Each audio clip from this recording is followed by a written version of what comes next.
Coming up, we'll be discussing what recent studies have shown to be one of the most important times in the life of a young Catholic as we talk with Randy Adams from the Office of Adolescent, Catechesis, and Evangelization and Cindy Martin from St. Laurence Catholic Church in Sugar Land. Welcome to Around the Archdiocese. Sharing information, insights, and stories about our Catholic faith from across the Archdiocese of Galveston-Houston, you're listening to Around the Archdiocese. Here's your host, Sean O'Driscoll.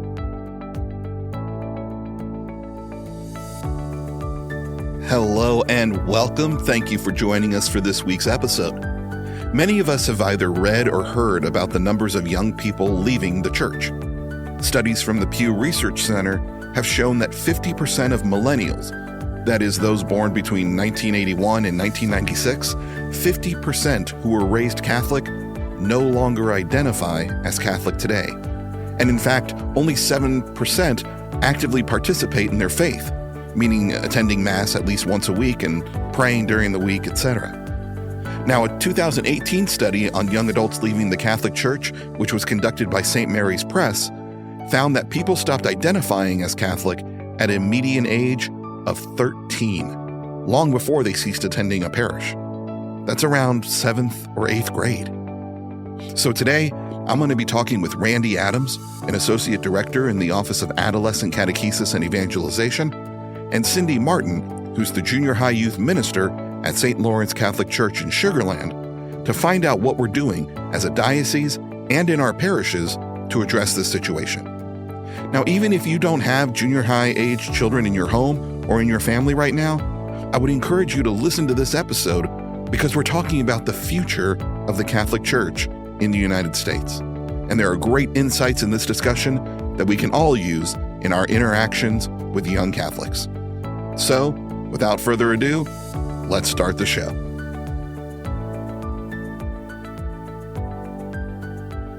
Now, I've known Randy for, coming on 20 years now. Randy has a long history of working in youth ministry in this diocese. When did you get your start in youth ministry? I'm not trying to shame you with age or anything. No, it's quite all right. Professionally, 31 years. Wow. I was at a parish and I was in Catholic school for 1 year, parish for 9 years, and all the rest has been with the Archdiocese itself. Adolescent, Catechesis, and Evangelization. Isn't that just a fancy way of saying youth ministry? That is a fancy way of saying youth ministry. What it is encompassing kind of a comprehensive approach of everything so that we know that catechesis is the formation of our young people. So it's not just the systematic catechesis of it, but it's also looking at advocacy and leadership. It's looking at service, prayer and worship. So all those things kind of come into that. So that's why it gives us a bit more title with that evangelization aspect of it. Well, and just that other side of the coin is so much needed. It's not just knowing about the faith, but knowing who that person of Jesus is. Right. And how you live your faith. I mean, that's it. For these young people, that's what we're trying to help them be able, number one, to articulate their faith. And number two, how do you live it daily? You know, how do you, as we like to say, make that walk in discipleship? And so we hope that we assist the pastors, parents, and of course, our wonderful youth ministry leaders and parish leaders in making that possible with their young people, having that connection. So I know it's been kind of argued in the past, does it really make a difference? But I know in all your time and in even our years working together that it's not just about forming young disciples. It's about forming disciples for a lifelong journey. Exactly. That's it. It's the discipleship. And we realize, especially the current data that's out there, especially after COVID, shows that intervention needs to take place before the age of 12. Now, for us, ministry really begins at that age of 12, but that's when it's essential to be able to begin to introduce these young people to not necessarily Jesus, because I think a lot of times their parents begin that process, but it is to introduce them to the discipleship aspect of the mission of the church. How do you live out your faith?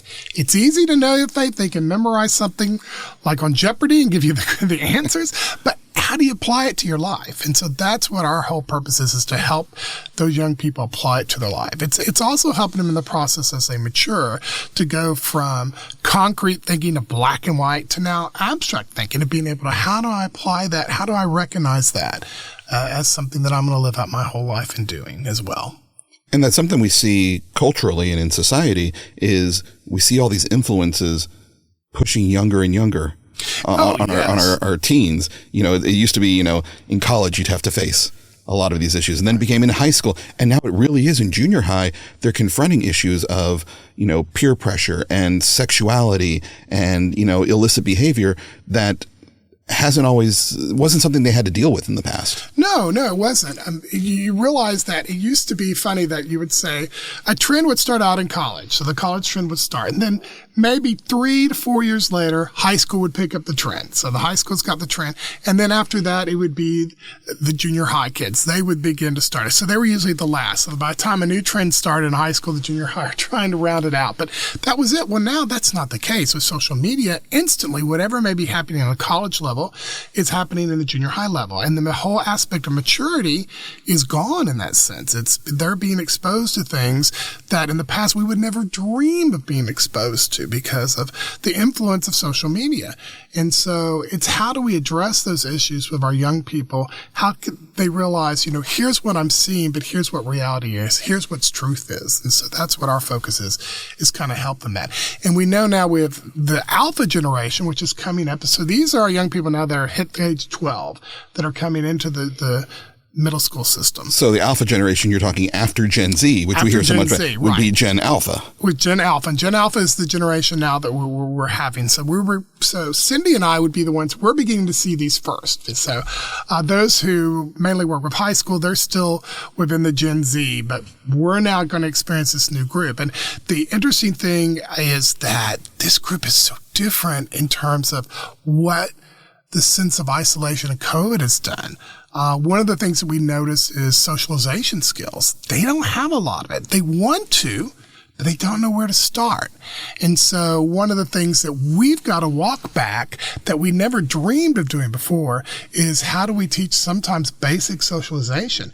Now, I've worked with junior high kids for a long time, and there's always a sense every junior high kid, think back when you were in junior high kid, you felt awkward, you felt alone, you felt isolated. That's normal. That's been the trend always. But now it's even worse because a lot of them just don't even know where to begin. It's not the fact that they don't want to make friends. It's the fact that sometimes they don't know how, because friendship has usually been defined by something I see on the screen or something I can type to somebody. It's not necessarily something that I interact or I talk to on the phone. And I don't know if Cindy's seen that in her ministry as well. Yes, absolutely. We are seeing that our teens, although more connected than ever, are really isolated and have a feeling of aloneness that I don't know that any generation before has felt as deeply, being so connected but so alone at the same time. And so we do see that where teens are just really grappling with this: how do I make friends? How do I become part of a group? How do I engage?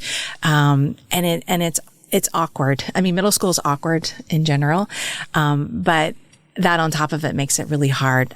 The other thing is like social cues. Like we pick up a lot of social cues from people because we're around them. When you're texting or on social media, you're not really getting those social cues. And so you don't really know, does somebody like me?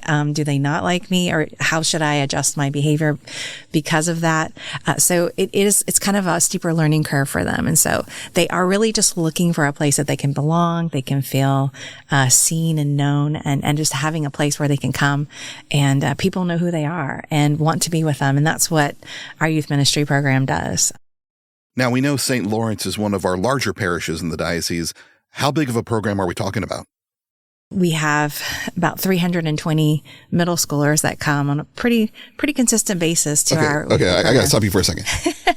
Over 300 just middle school. Right. I mean, that is correct. Some of our smaller parishes, that's the entire faith formation program. I know. And that's not really the standard that you go for. You're looking for a healthy youth ministry, and that is a ministry where lives are being changed and that relationship with Jesus is being sought. And so you could do it with 5. And sometimes we joke when we have summer programming, it's a little less because people travel and things like that. And there's a lot of fruit that can be born in that smaller situation because you really get to know the teens better. But in those situations, because we do have so many, it really comes down to our core team. We have amazing volunteers who come in, and some of them are really challenged. They don't really know exactly where do I have enough information? Do I have enough knowledge? I don't have a theology degree. And it's all about journeying discipleship with the kids. It's, you have an open heart. Are you willing to learn?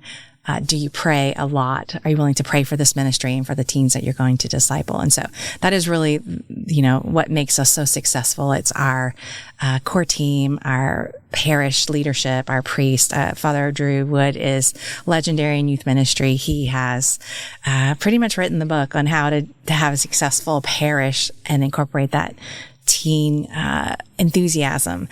We know that so many of our parents or families are driven really by their teen schedule or their children's schedule. And that's kind of probably more than that's ever been. I think back generations, I'm pretty sure my great grandparents weren't worried about what their kids were doing after school. That was kind of an afterthought. Now that's kind of the focus of the family, between lessons and sports and travel teams and competitions. The teens are really driving that force of where the family goes. And so by having an active and thriving youth ministry program, families are pulled in. I mean, we have some amazing stories of teens and families that have been pulled in just because their teen shows up at a youth ministry event, likes it, and then that family is then pulled into mass and then pulled into service in the community. And there's really a great little story about our lock-in, our Edge lock-in that we do every year.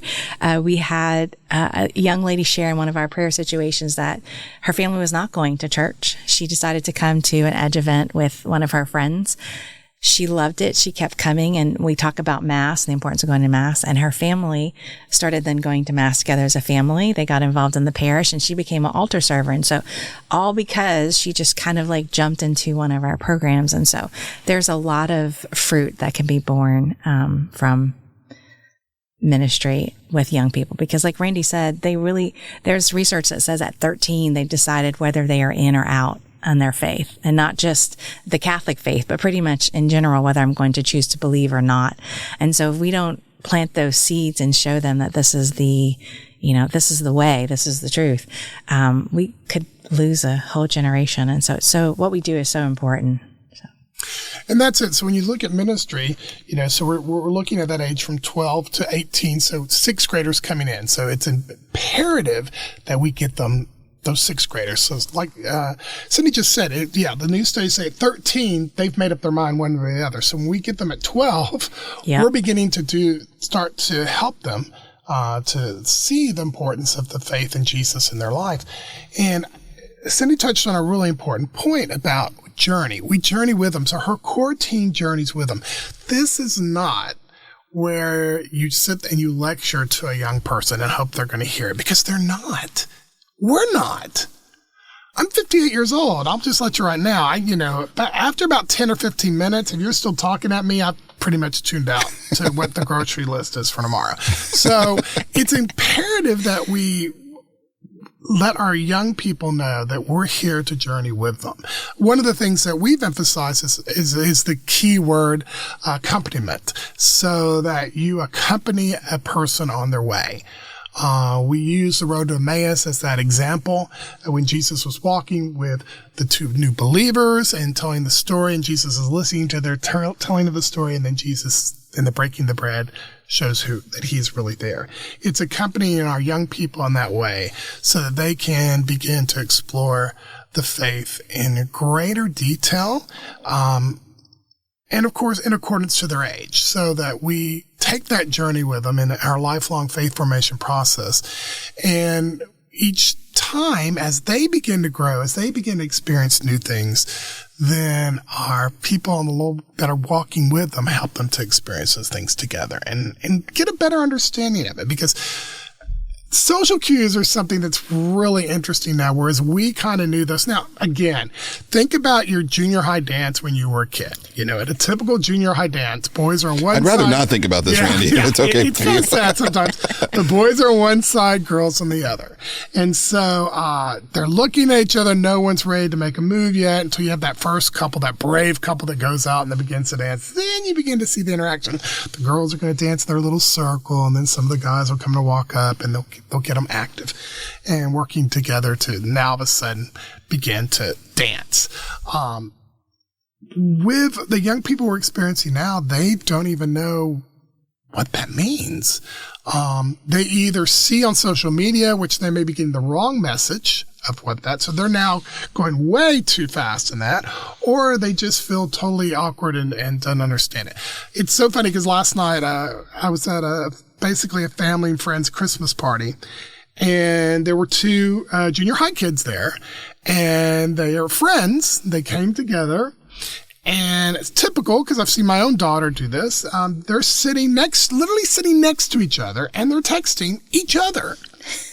I mean, and it's not texting like, ooh, did you eat this? This tasted awful. It's not gossipy text when you can understand we don't want people to hear. No, it's like, yeah, are you going to the game next week? Yeah, I don't know. Are you going to the game? So it's just regular conversation because they don't know hey, here's an idea. Turn and look at each other. So we have this reality that our young people are living in today. What is the research saying? You mentioned that there is research that's saying that young people are leaving at as early as 12 or 13. What are the causes? What are the reasons the young people are leaving?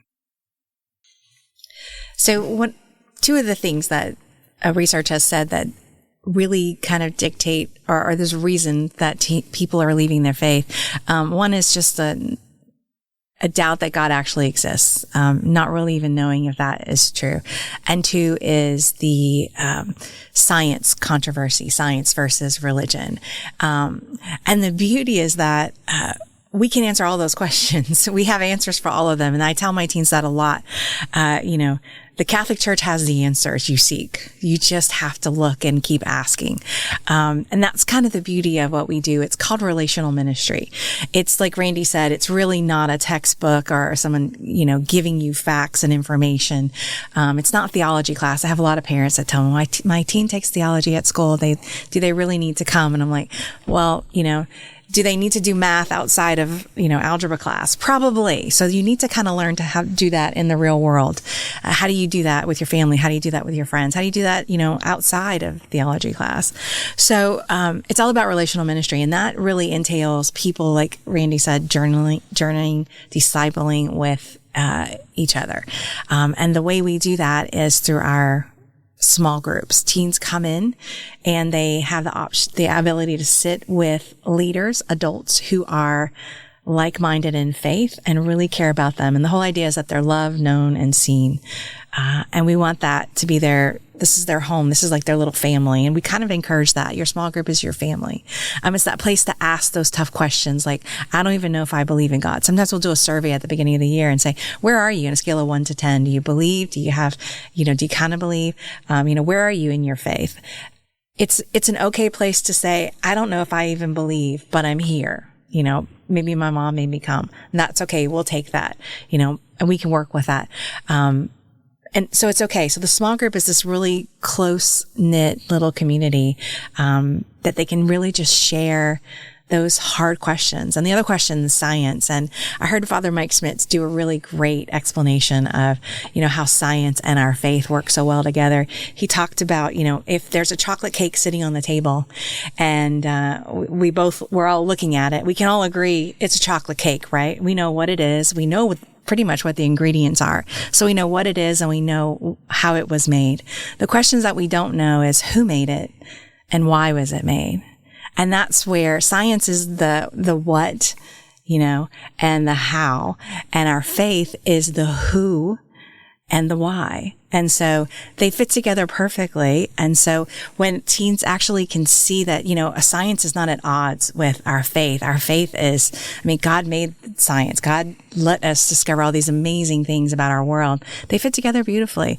And so, one of the most beautiful parts of the way we do relational ministry is that the teens are just encouraged to just ask, because people don't leave the faith because they asked a question and it wasn't answered right, or maybe it wasn't answered, correctly. They leave the faith because they are afraid to ask the questions. They're afraid that the doubt is too much or it's not okay to doubt. And I think you talk to any person who's is journeying, there are moments, or there have been moments where you kind of do doubt. You say, wait, is this true? Is this real?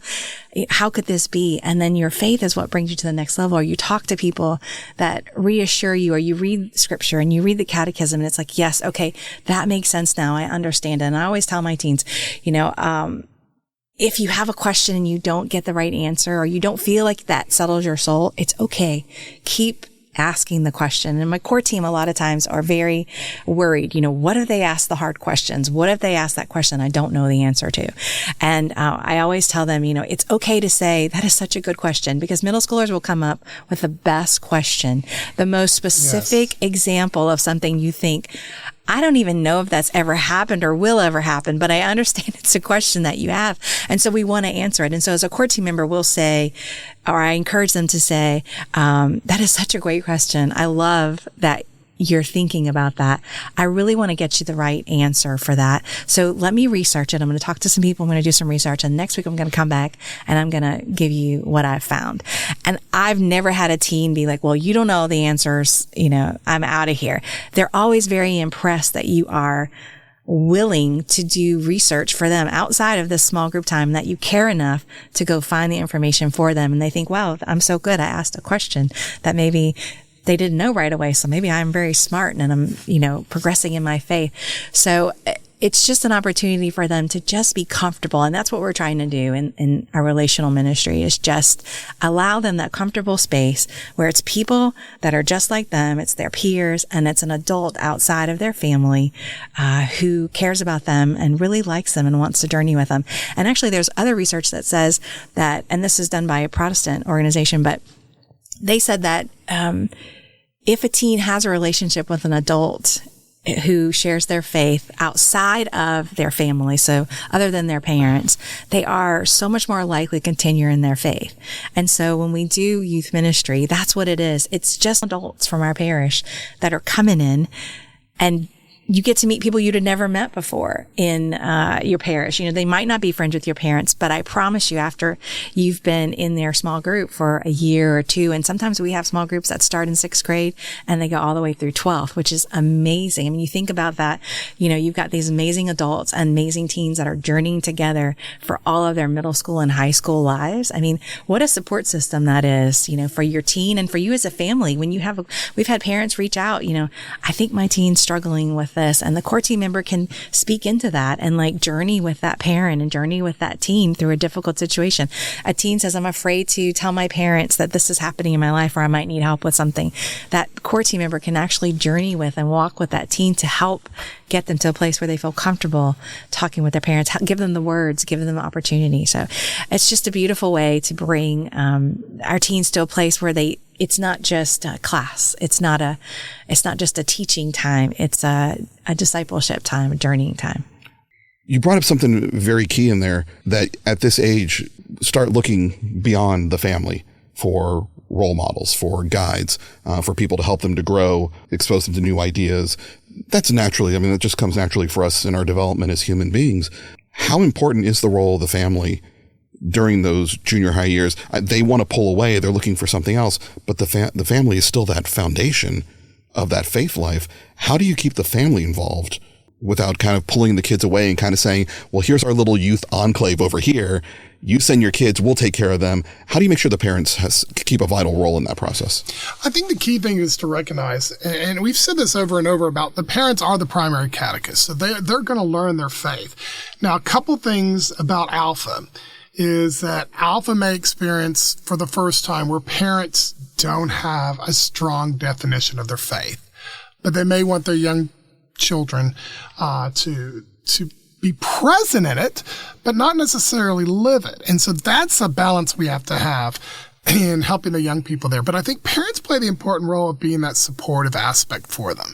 And that's why I think it's imperative that you have events where you include the parents in that. So it could be something as simple as a family breakfast. So our whole purpose is to bring the parents together and have breakfast.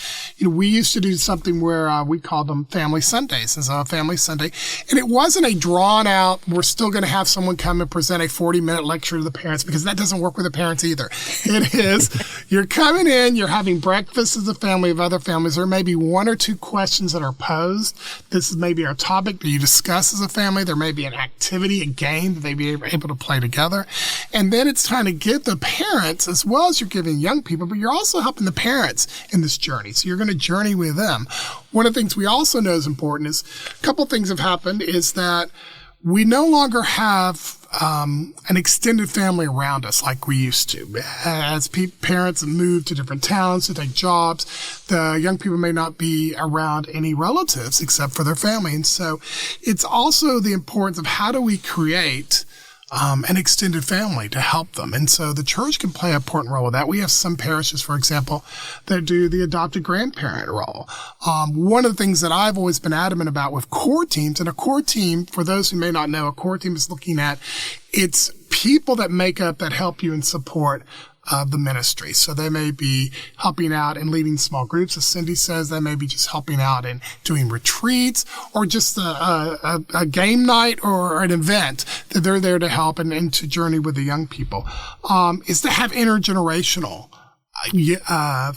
people that they can relate to, because there's always somebody that a young person may be able to relate to, so that we're not a cookie cutter mold. We don't want all of our volunteers to be the same. We want them from different cultures, different backgrounds to come together, because that's going to appeal to our young people as well. And I think that's important for us to recognize and how that works. In fact, the Office of Aging for the Archdiocese is doing a conference, and myself and Jeanette Gonzalez, who's an associate in the office as well, we're going to do workshops on intergenerational activities to get some of our seniors involved with the youth programs. You know, we want you to come and volunteer with the youth program. They always think, well, how do I do it? Well, we'll give you ways to do that, because it's important for them to see that. It's also important for them to, everybody sees a different way in how they connect with someone. And so having a variety of people with different life experiences is going to also assist those young people in saying, you know what, I like so-and-so because, they're a gardener and I really like gardens and I'm interested in plants. And so I have now a new connection with them. And we want to make sure that happens with our young people as well, because they don't have that. So for families, it's that aspect of trying to do an extended family, trying to have people help them. Number two, it's trying to give them a place to be able to rest and discuss God that's just outside of Mass. Because their lives are so busy. We're seeing things that we've never seen before, in terms of that. And I think you definitely see it in two ways. For Cindy's church, which is a big suburban parish where you see a lot of young people that are involved in club soccer, club baseball, club softball. And here's a newsflash now. There's no longer a baseball season, which was the spring. Baseball is all year round. Soccer is all year round. Mm-hmm. You have basketball and those things. One of the things we also begin to experience for the first time is with junior high now, we're seeing them playing school sports. So they're now at the age where they can start playing school sports. So you have school sports, you have other activities like band, orchestra, choir, that also have events going on. And so with that whole busy schedule, parents are going back and forth. So they kind of need just a place to be able to say, hey, let's retreat as a family, and we're going to provide you that opportunity. And that's why I think a meal's so important, because for me, meals are it. We look at what Jesus did. What did Jesus do? He ate with people. He sat down, he broke bread with them. These meals are important because it allows the family, number one, that they've got to eat. Instead of eating on the run or eating in the car, we're providing you a place to eat and a place for you to share and a place you can talk. I was very blessed that I grew up in a family that dinner time was family time. You came together at the table. Even when during the spring, when I played Little League baseball, my dad was the president of the Little League, my mom was the treasurer, my sister was older, but there were picnic tables outside the concession stand, and my sister knew. She drove there, and we still had dinner as a family at the picnic table, but it was important. That's the one rule that I've had with my own family. With my daughters know that we're going to come together as family. We're not going to eat separate. Everyone's going to come and sit down at the table. And I think that that's an important thing, that we're trying to help families realize the importance of that, of sitting at the table together. Yeah. Families are so critical because middle schoolers can't drive themselves. And so I've got to get buy-in from the middle schoolers and the parents. And what we know is if the middle schooler is engaged, involved, and they're enjoying that time and see value in it, the parents are more likely to come too. And so, we actually do many things where we invite the parents. Last week we had adoration and we invited the families to join us for adoration. once a semester we'll do Mass, and sometimes it lines up perfectly with the Solemnity or Holy Day of Obligation, where we can go as our Edge community will go to Mass and invite the families to come with us, because in the past they used to take that day off because it was a Holy Day of Obligation, so we didn't meet for classes classes, what they call them then. But now it's like, well, why wouldn't we meet? It's the perfect day to meet. So we go to Mass together, and then we'll continue on with our ministry. And so we're constantly trying to find ways. We have an open house where parents come and meet the small group leaders to kind of really just deepen that relationship, that we are on your team. We're here to help you. We're here to help your kid. We really like your kid a lot, and we want to see them thrive and grow in their lives, in their faith, and in this community. We also have something called Parent Connects, and we're really blessed. I have a great team, Mike Cleary and Caroline Roberts, who are on our youth ministry team. And Caroline comes from a teaching background, and so she's got a lot of knowledge. And every parish probably has people who are this caliber of knowledge. She's doing something called Parent Connects, where we have a night where she talks about a really hard issue that teens are going through, and invites the parish, the parents of the Edge teens, or any really teens in the parish, to come and really get an idea of like, okay, what's going on in our kids' minds? She's on the ground, she knows, and she's invited like high schoolers in to kind of give their perspective. Like, here's what's happening in high school, which Randy kind of talked about. They're all kind of experiencing together, and the high schoolers are really good at articulating how, that's happening and trending in their schools. And so it's just so insightful for the parents to be able to see, okay, here's my church who is not only nurturing my child, but also nurturing us as a family and helping us to communicate better, grow as a family, and things like that, experience the sacraments together. We offer reconciliation for our teens, and, try to give parents, updates on, hey, we're having a parish reconciliation service, bring your teens, bring your family. And so really just incorporating, it's not just a separate ministry. We're part of the parish, and we want your teen to be a part of the parish. We'd love for you to volunteer too. That's always a push. Come with your kid. We've got a place for you. There's always something to do. But also we're part of the community. And so we try to find those ways. It's good for the community too. They see us at Mass and they see our numbers, and they're like, wow, what's going on back here? It's like, yeah, this is Edge. This is our middle school youth ministry. They're like, wow, there's a lot of them. It's like, yeah, there are. Aren't you happy? Aren't you glad that they're here at Mass? And so it's just, it's constantly, I communicate with families every week to kind of tell them what we're doing. In our weekly email, they'll have a section at the bottom. It has weekly questions for the ride home or the dinner table, which is kind of what Randy was talking about. It's kind of those starting questions. A lot of parents don't know how to talk to their teens. They don't really know, what questions do I ask besides, how was your day? You get the generic response of, it was fine. And especially if you have boys like I do, where it's like, you're lucky if you get that, not just a grunt. But anyway, so I give them weekly questions like, okay, we talked about, this today. We talked about maybe the sacrament of reconciliation. And there are some really specific questions. Were you able to experience the sacrament of reconciliation? Why did you think it was important to experience that sacrament? Do you think we should do that as a family? When would be a good time for us to go? And just kind of leading the family to the questions that will help not only their teen, but their relationship and also their family. A lot of the challenges are like, go to a daily Mass as a family, or, set up a nativity scene as a family and say a prayer for that.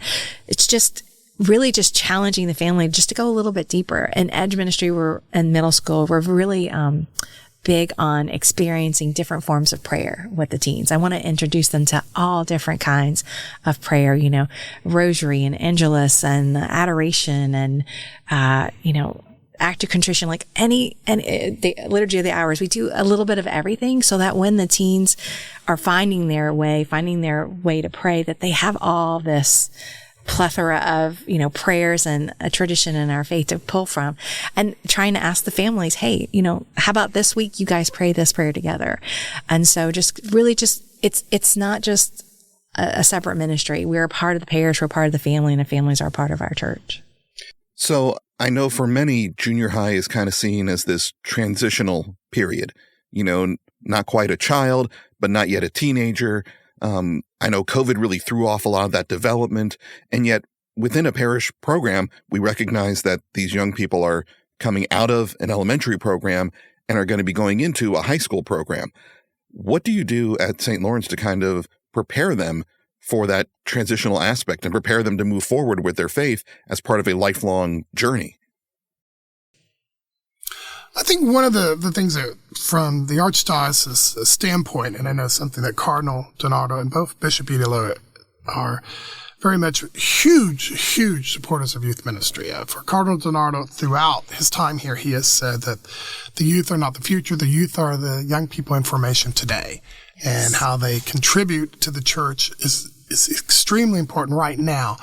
One of the things that we look at, though, and coming out of COVID, and St. Lawrence is very blessed to have people like Cindy because that emphasis on junior high, but we know that a lot of parishes, we didn't see it even before COVID. Somehow, unfortunately, those grades are, number one, let's be honest, they're the non-sacramental grades, and so there's no sacrament being given unless it's a delayed sacrament.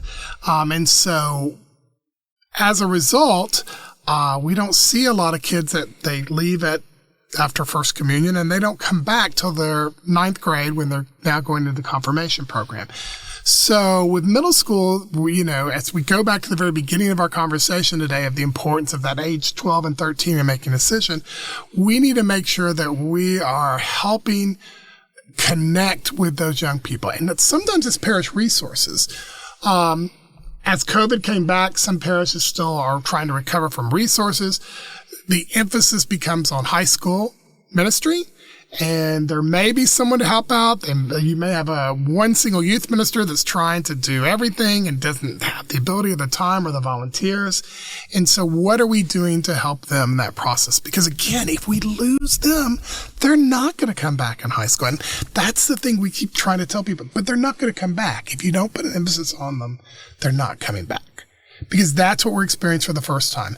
This generation is not coming back. I think that's really the wisdom of our pastor, Father Drew Wood. He has seen that, the families are drawn to where their kids feel comfortable, feel welcomed, want to be. And as a parent, you think about it, if your kid wants to go somewhere, how likely are you to tell them, no, not today? Most of the time we're like, okay, if you really enjoy it, we're going to make it a priority in our lives. And so that's what we're seeing. We're seeing kids that are enjoying learning about their faith, being part of a community, experiencing the sacraments. We're just seeing kids, we just did a confirmation retreat a couple of weeks ago, and we're seeing kids who have been to confession, not their last time being like in first, second grade when they went the first time, but they went like last month, because we've been stressing that in Edge and Life Teen that, reconciliation, the sacraments, Mass, these are all beautiful things that draw you closer to your faith. So we're just seeing this incredible resurgence of the community. So what do you say then, though, to those that argue if we put the resources towards this group, that means we have to take away resources from somewhere else? Well, as someone's been doing rob Peter to pay Paul for a long time in that aspect of ministry, and I get it. I was the DRE and youth minister at a parish. I was it.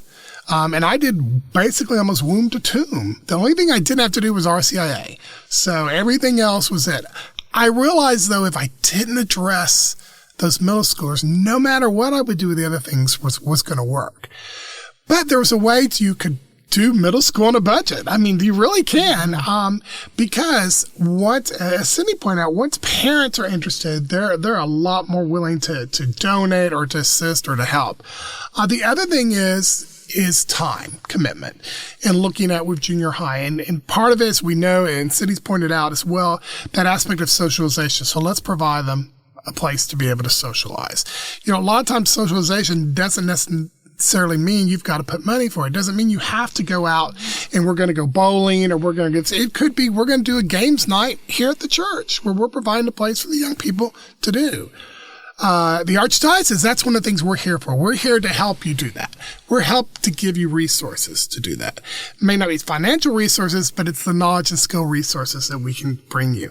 For the Archdiocese, we also have 4 programs that focus specifically on younger adolescents, those in grades, again, 6th through 8th we're talking about. One of those programs is the Archdiocese and Junior High Rally. So the purpose of the rally is to have young people from throughout the Archdiocese come together for a day. It's a long day.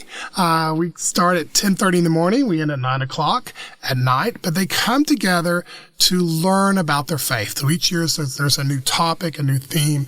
And they experience it that it's going to be provided to them on a level both cognitively, both socially, that they're going to be able to understand and participate. One of the things about junior high is they can't sit still. They can't sit still at all. I mean, it's hard for them to stay in one place at one time. And that's understandable. One of the things we keep forgetting is outside of when conception happens and that life begins and changes, middle school, more changes are going on for them, both physically, physiologically, cognitively, than they've ever experienced except for that time when they were in the womb. And we forget that. So for junior high, one of the things we got to make sure is we're addressing some of those basic needs. So we're addressing attention span.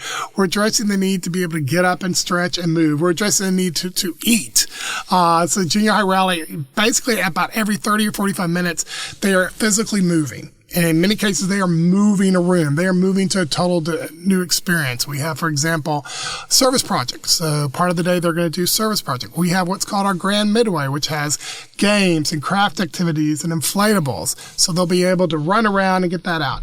And then, of course, we end the day in beauty of coming together as one church, one body with the celebration of Mass. And so that's one of the ways they can come together as well. But then we also want to teach skills for both them, for their parents, and for their youth ministers. So we have programs like the Quest. And the Quest program is just that. It's to help begin young people as they begin to journey on the quest. What are their leadership skills? So they begin to develop leadership skills that they can use right now in the church. Where can they lead in the church today? Not, in the next 6 years, but where can I lead today? So we begin to teach them those skills. And we begin to also teach their formation teams and youth ministers those same skills as well. We have another program called Peacemakers where we talk about what are some of the issues facing junior high today. And they come together. So it could be bullying, it could be social media and peer pressure. So they come together for that day to discuss and to share and to do activities and come up with solutions that they help form because they have to take ownership in it as well. Then we have a fun day that's just called Extreme Challenge, where they come together and they play wacky games to come together as a team. We normally start that off as a year, which is a great way for them to build relationships with people they're meeting, and they see people from throughout the diocese. I know, Sean, your twins experienced that. They did, and they had a wonderful experience. And they had a good time. And so it's kind of bringing that together to assist the parish and the pastors, youth ministry leaders and parents with some programs that we can give you on an archdiocesan level that basically if the youth minister is overstretched, they don't have to come. They can get parents that have safe environment training, and they can bring them to those experiences. And then it provides those things to take home back to the parish to begin using those skills because we want those young people to be able to serve. And one of the ways, as Cindy pointed out about bringing high schoolers in, that's extremely important as well. So we talk about them sharing with adults, but it's also something awesome. Think about when you were in junior high and, the high school kid would talk to you or a high school kid would share. And seeing a high school kid share their faith, all of a sudden that makes it cool that, hey, this person isn't scared to talk about Jesus. I'm going to talk about Jesus. And so we have the Archdiocesan Youth Council that helps us with that. And that's made up of young people from throughout the Archdiocese. Each parish or Catholic school can nominate 2 young people to be a part of the team. And they come together. And so with these junior high programs, they come in and act as peer ministers. They go through training, they go through formation, but they also help develop these programs because guess what? They were in junior high not that long ago. So they come in and they also kind of know what junior hires want, and they help us in that process as well. So we can make sure that what we're doing is also current and relevant, but always speaking the truth of the church. We're not going to water it down. With junior hires, you don't water it down. The one thing, again, I love about junior hires is they're going to be blunt with you. Blunt honesty, no matter what. They're going to tell you. Cindy pointed out, Before COVID, they had a little bit of socialization skills. After COVID, they have none. So when it comes to that, when they type something out, because they're used to texting, saying what they feel, they're going to say what they feel when they're together. And so they're learning that sense of how do I interact? And that's what junior high is all about. It's the practice field. Junior high is your practice field for life. You got to help those young people realize, hey, this is a place to make mistakes. This is also a place to learn. This is a place to grow. We're going to provide you that safe place. And, I think that's so important. That's one of the reasons why Cindy has done an outstanding job in helping, both our core team, because you do have to train people. They come in and you got some people that are like, oh, well, this is how I think the church should be, and this is how these young people be, or this is where we're going to think them. And then you have some people like, well, we're just going to love them and we will just accept it. And that's important, but it's also helping them make those goals, helping them come to the decision-making goals, helping them know it's okay to ask questions. It's okay to doubt. It's okay to say, hey, this is not what I believe right now. So how should I believe that? And help them experience this is why. They see someone live out their faith. They see someone modeling the faith. Then they're going to more likely model it. Your parents are important, but I think that sometimes when they hear it from another person, it becomes more important. I mean, Sean, your parents and your parent, how many times have you said something to your kid and like, well, this is why we do such and they're like, okay, and they're tuning you out. But they can have a teacher say the exact same thing you said. They're like, oh, that was so important. Mrs. Smith shared with me today that this is. I'm like, I just said this to you a day ago. But it's the fact that although, they hear someone else agree with it and say it. We also know, though, I think it's important with alpha generations, but they do want the contact with parents. They do want the experience. They really do. Because, as we said before, as young people are becoming so busy and stuff, and they're playing these other sports, but they're playing it, they're here, mom and dad are here. How do we get something where they're all doing it together?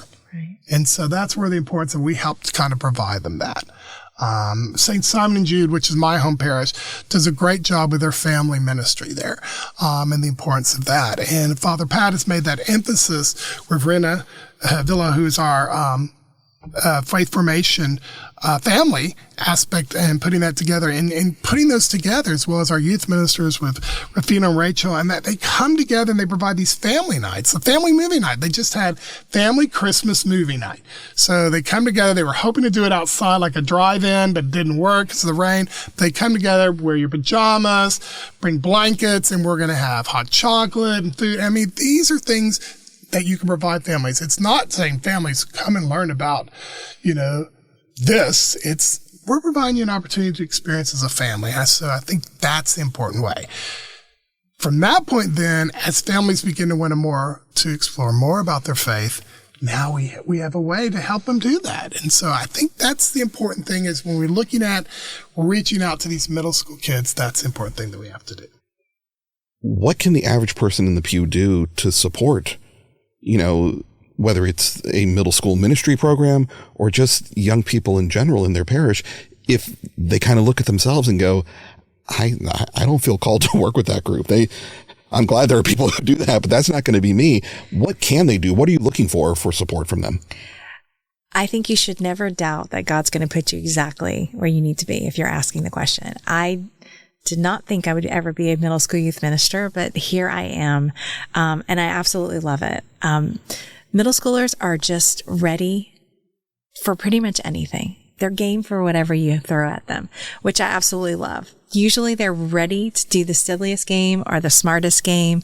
They're just amazing.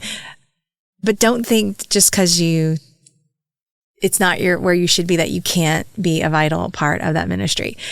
We do, like Randy was talking about, game nights where we have people that come in and put tape on the floor to start and finish lines and set up cones and blow up balloons. And we have gym night where we serve pizza and play dodgeball. Like most people could find something in our ministry that they really could enjoy.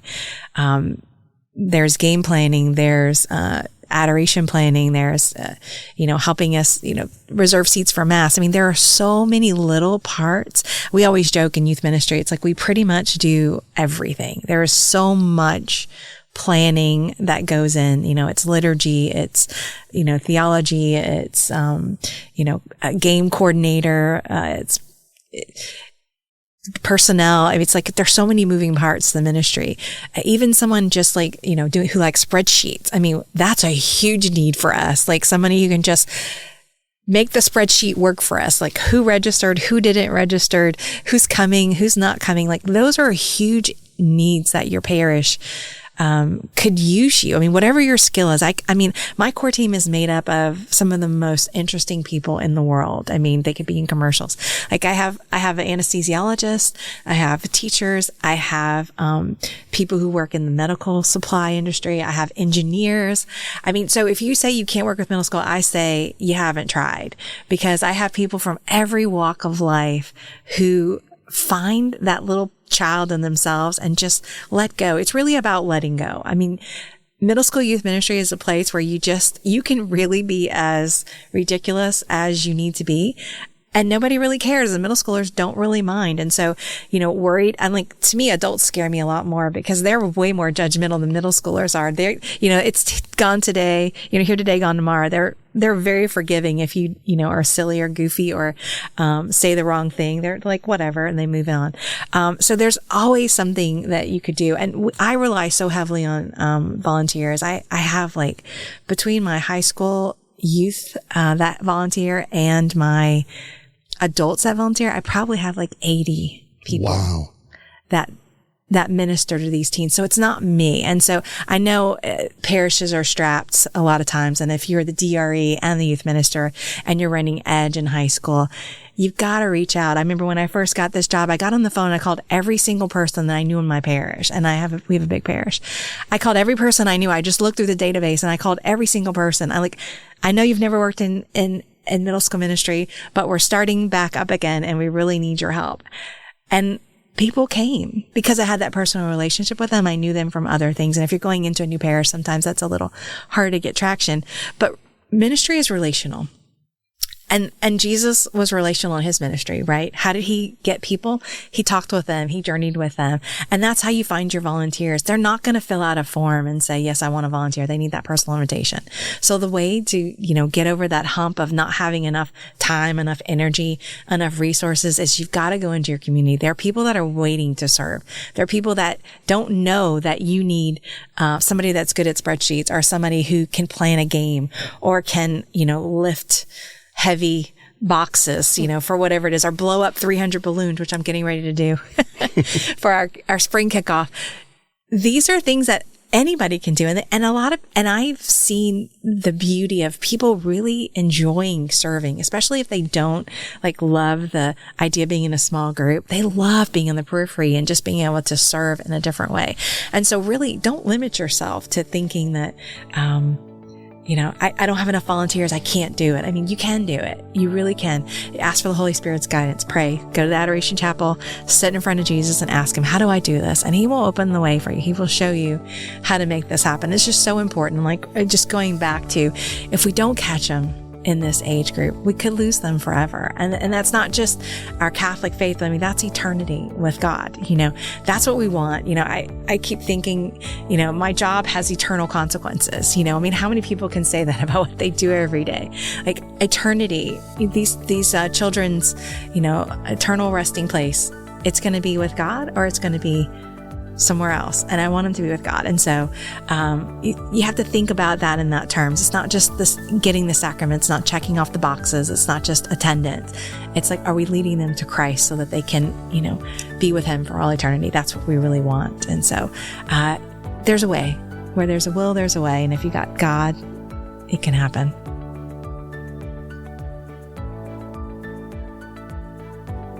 And a huge thank you to Randy and Cindy for joining us for today's show. There's an old saying that it takes a village to raise a child. And I guess that means for us, it takes a parish to raise a Catholic. So we want to invite all of our listeners right now to take a moment to say a prayer for the young people in our communities, our parishes, and maybe even in your own family. We invite you to contact your parish to find out more about the youth ministry programs going on and how you may be able to offer your gifts and talents in service to the young church. And if you want to learn more about the catechetical and evangelization opportunities taking place at the Archdiocesan level, we'll go ahead and put a link to those offices in the show notes for this episode. And, as always, if you want to learn more about the ministries and offices of the Archdiocese of Galveston-Houston, you can visit us online at archgh.org.